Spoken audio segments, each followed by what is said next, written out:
Hello students, एक बार फटाफट NCERT से 3.1 3.2 का रिवीजन करते हैं। जैसे क्वेश्चन नंबर 1 है, देखो ये मैट्रिक्स गिवन है। ऑर्डर ऑफ द मैट्रिक्स लिखना है, इसमें 3 रो 4 कॉलम है, 3 इंटू 4। नंबर ऑफ एलिमेंट्स लिखने हैं, 12 हो गए। Write the element A13 means first row third column. First row third column में कौन सा एलिमेंट आएगा? 19। A23 है, सेकेंड रो थर्ड कॉलम में 5/2 आएगा, ऐसे लिखने हैं हमें। If a matrix has 24 element, what are the possible orders it can have? 24 को ब्रेक कर देंगे, 2 into 12, 12 into 2, 4 into 6, 6 into 4, 3 into 8, 8 into 3, like this. ठीक है। क्वेश्चन नंबर 3 भी ऐसे ही होगा। अगर एक मैट्रिक्स में 18 एलिमेंट, कैसे ब्रेक करेंगे? 2 into 9, 9 into 2, 1 into 18, 18 into 1, 3 into 6, 6 into 3, ऐसे ब्रेक करेंगे। अगर 5 एलिमेंट है तो 5 इंटू 1, 1 इंटू 5 में ब्रेक करेंगे। 13 एलिमेंट है तो कैसे ब्रेक करेंगे? 1 इंटू 13, 13 इंटू 1। क्वेश्चन नंबर 4 में we have to construct 2 into 2 order matrix. तो बेसिकली 2 इंटू 2 बनाने के लिए बच्चे ऐसे बनाते हैं। देखो, जैसे हमें 2 इंटू 2 ऑर्डर की बनानी है मैट्रिक्स। क्वेश्चन नंबर 4 का फर्स्ट पार्ट देख लो आप। तो क्या लिखा हुआ है? AIJ इज इक्वल टू, सब बच्चे ध्यान दें, AIJ is equal to I plus J का होल स्क्वायर अपॉन में 2।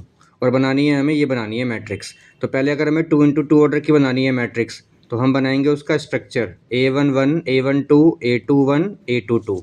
अब ये सारी एंट्रीज हमें निकालनी है बच्चों।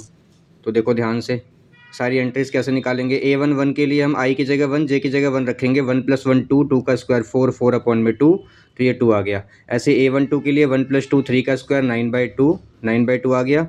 A21 के लिए 2 + 1 3 का स्क्वायर 9/2 आ गया। और A22 के लिए 2 + 2 4 का स्क्वायर बाई 2 16/2, ये हमारा 8 आ गया। ठीक। अब ऐसे करके आप सारे निकाल सकते हो। सपोज अगर आपको 3 इंटू 4 की बनानी है मैट्रिक्स, तो 3 इंटू 4 की कैसे बनेगी वो देखो। तो 3 इंटू 4 का स्ट्रक्चर अलग हो जाएगा, उसमें 3 रो 4 कॉलम होंगे। देखो ऐसे A11, A12, A13, A14, क्योंकि कितने कॉलम है? 4 कॉलम है।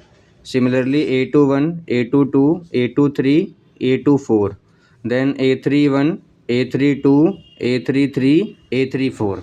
ठीक। चलो अब आगे देखते हैं। तो बच्चों ये सारे क्वेश्चन ऐसे ही होने थे। उसके बाद 3 इंटू 4 की बनाएंगे मैट्रिक्स। तो बता दिया मैंने आपको, 3 इंटू 4 का ऐसा स्ट्रक्चर होगा, सारे एलिमेंट्स की वैल्यू को रखोगे।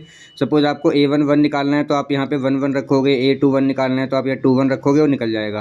क्वेश्चन नंबर 6 में हमें एक्स वाई जेड की वैल्यू निकालनी है। इक्वालिटी ऑफ मैट्रिक्स का क्वेश्चन है। तो देखो 4 is equal to Y, 3 equal में Z, X is equal to 1।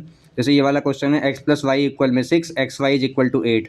तो आप यहाँ से y की वैल्यू निकाल लोगे, 6 माइनस एक्स, वो यहाँ रख दोगे, x into 6 minus x is equal to 8। और सॉल्व करोगे, क्वालिटी क्वेश्चन को सॉल्व करोगे, x की 2 वैल्यू आएंगी, उन 2 वैल्यू को रखोगे तो y की 2 वैल्यू आ जाएंगी। क्वेश्चन नंबर 7 में आप देख पा रहे होगे कि यहाँ पे हमारे पास ऑन कंपेयरिंग a माइनस का b is equal to -1, 2a minus का b इक्वल में 0, 2a प्लस c इक्वल में 5, 3c प्लस d इक्वल में 13। तो पहले ए और बी वाली क्वेश्चन को आप सॉल्व करके ए और बी की वैल्यू निकाल लो, फिर ए को यहाँ रख के सी निकाल लो, सी को यहाँ रख के डी निकाल लो। मतलब सारी वैल्यू आपस में डिपेंडेंट है।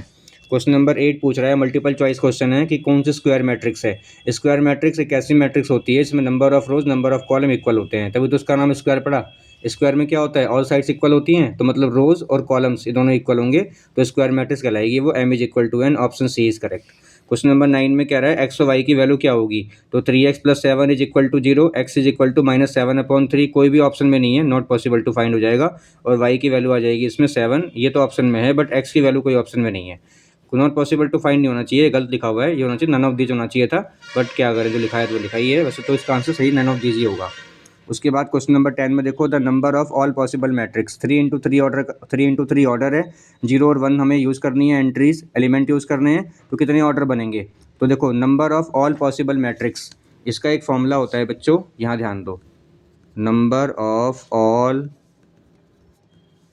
पॉसिबल मैट्रिक्स, इसका फॉर्मूला होता है एंट्री की पावर प्रोडक्ट ऑफ ऑर्डर। कितनी एंट्री यूज़ करनी है हमें? दो एलिमेंट यूज़ करने हैं। और प्रोडक्ट ऑफ ऑर्डर, तो दैट इज़ 2 की पावर 9, दैट इज़ 512, 512 बनेगी मैट्रिक्स। तो बच्चों 512 मैट्रिक्स कौन से ऑप्शन में है देखें एक बार आके, ध्यान दो। देखो 512 हो गया हमारा, ऑप्शन डी करेक्ट हो गया। चलो आगे आ जाओ। अब आते हैं एक्सरसाइज 3.2 पे। वो भी हमने 5 भी वहाँ से आर अग्रवाल से की थी बच्चों। क्योंकि एक्सरसाइज 3.2 में हमारे पास ए मैट्रिक्स है, बी मैट्रिक्स है और सी मैट्रिक्स है। उसके बाद हमें a प्लस बी निकालना है, दोनों को ऐड कर देंगे, a माइनस बी दोनों को माइनस कर देंगे, 3a माइनस का c, 3 के मल्टीप्लाई a में करके उसमें c माइनस करेंगे, a और b कैसे निकालेंगे वो बता रहा हूँ मैं आपको, वो सिखाता हूँ। देखो सीखो सब बच्चे, a b कैसे निकालना है। जैसे a b हमें निकालना है तो पहले हमने a को लिख लिया और फिर हमने b को लिख लिया। तो बेसिकली मैट्रिक्स जो a है हमारी, वेट,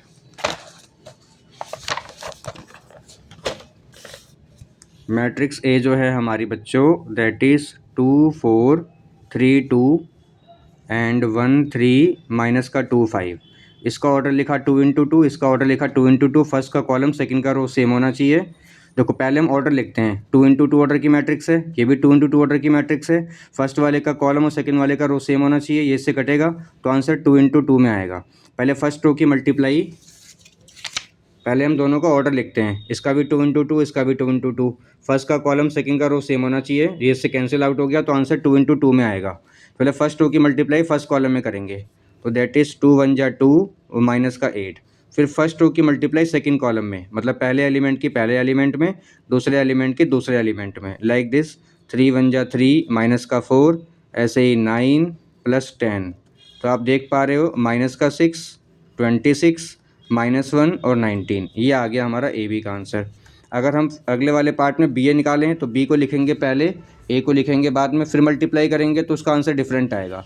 इसलिए मैंने बताया था कल की वीडियो में कि A B is not equal to B A, मतलब ए बी और बी आपस में इक्वल नहीं होते हैं। चलो और क्वेश्चन देखते हैं एनसीईआरटी में से। जैसे एक क्वेश्चन नंबर 2 है, कंप्यूट द फॉलोइंग, बस दोनों को ऐड करना है simple. a plus a 2a, b plus b 2b, minus का b plus b 0, a plus a 2a, ऐसे ऐड कर दोगे।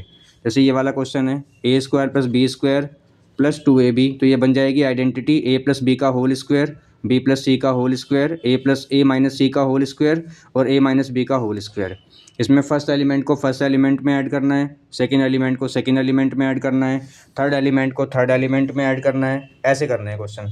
अब आप फोर्थ वाले पे आ जाओ। देखो फोर्थ वाले में क्या है, cos square x plus sine square x 1 1 1 1, ये हो जाएंगे आंसर्स। क्वेश्चन नंबर 3 में कंप्यूट दी इंडिकेटेड प्रोडक्ट, सारे प्रोडक्ट्स निकालने हैं हमें। फर्स्ट पार्ट में पहले 2 into 2 order 2 into 2 order multiply करके आप निकाल लोगे। सेकंड वाले पार्ट में देखो ये क्वेश्चन बहुत इंपॉर्टेंट है, ये बहुत एग्जाम में आता है, ये बताता हूँ मैं आपको कैसे करना है ये वाला सेकंड वाला पार्ट। देखो सेकंड वाला पार्ट थोड़ा अजीब सा ही है ना, तो 1 2 3 है और 2 3 4 है। देखो ऐसे लिखा है बच्चों 1 2 3 और ये लिखा हुआ है 2 3 4। इसको मान लो ए, इसको मान लो बी, और हमें ए बी निकालना है। तो पहले हमें इसका ऑर्डर लिखना होगा। इसमें कितनी रो हैं, 1 2 3, इसमें 3 रो हैं तो 3 इंटू 1। इसमें कितनी रो हैं, 1 और 3 कॉलम है, 1 रो है 3 कॉलम है। तो फर्स्ट वाले का कॉलम और सेकंड वाले का रो सेम होना चाहिए। तो हमारा आंसर जो है बेसिकली बच्चों वो 3 इंटू 3 में आ जाएगा। तो फर्स्ट रो की मल्टीप्लाई करेंगे फर्स्ट कॉलम में, दैट इज़ 2, उसके बाद 3, उसके बाद 4, उसके बाद 2 की मल्टीप्लाई करेंगे 2 में, 2 2 जा 4, 2 3 जा 6, 2 4 जा 8। उसके बाद 3 की मल्टीप्लाई करेंगे 3 2 जा 6, 3 3 जा 9, 3 4 जा 12। तो बेसिकली ये हमारा ए बी का आंसर आ गया। चलो अब आगे बढ़ते हैं। देखो थर्ड वाले पार्ट पे आ जाओ। थर्ड वाले पार्ट में इन दोनों की मल्टीप्लाई करनी है, बट ऑर्डर अलग अलग है। इसका ऑर्डर है 2 इंटू 2 और इसका ऑर्डर कितना है, इसमें 2 रो 3 कॉलम है, 2 इंटू 3। तो कॉलम और रो सेम है दोनों की, तो आंसर 2 इंटू 3 में आ जाएगा। इन सब में मल्टीप्लाई करनी है। देखो एक्सरसाइज क्वेश्चन नंबर 4 देखो, ए बी सी गिवन है, 3 मैट्रिक्स गिवन है बच्चों, और ये पूछ रहा है हमसे कि find the a plus b. तो कल देखा था हमने। क्वेश्चन नंबर 5 में 3 है, माइनस का 5 भी निकालना है, 3 की इंटू करनी है सारे एलिमेंट में, फिर 5 के इंटू, फिर माइनस कर देना। क्वेश्चन नंबर 6 में हमें सिंप्लीफाई करना है कॉस थीटा और ये। तो पहले आप कॉस थीटा की मल्टीप्लाई करो सारे एलिमेंट में, फिर साइन थीटा की मल्टीप्लाई करो, फिर ऐड करते जाओ। क्वेश्चन नंबर 7 में एक्स प्लस वाई इसके इक्वल है और एक्स माइनस वाई इसके इक्वल है। बहुत सारे बच्चों को लगता है कि एक्स प्लस वाई कोई सिंपल नंबर है, नहीं, एक्स प्लस वाई एक मैट्रिक्स है। तो आप क्या करोगे, दोनों इक्वेशन को ऊपर नीचे लिख दो। देखो ये वाला क्वेश्चन देखते हैं। देखो समझो, x plus y is equal to 7025 और एक्स माइनस का वाई इज इक्वल टू 3003। अब इन दोनों को हम सॉल्व करेंगे। तो सबसे पहले क्या करेंगे बेटा, वाई से वाई काट दो तो ये हो जाएगा 2x इज इक्वल टू, इनको ऐड करो 10 देन 0 देन 2 देन 8। फिर x निकालने के लिए 2 से डिवाइड कर दो, 2 5 जा 0, 2 1 जा 2 4 जा। ये हमारे पास x की वैल्यू आ गई। अब इस x की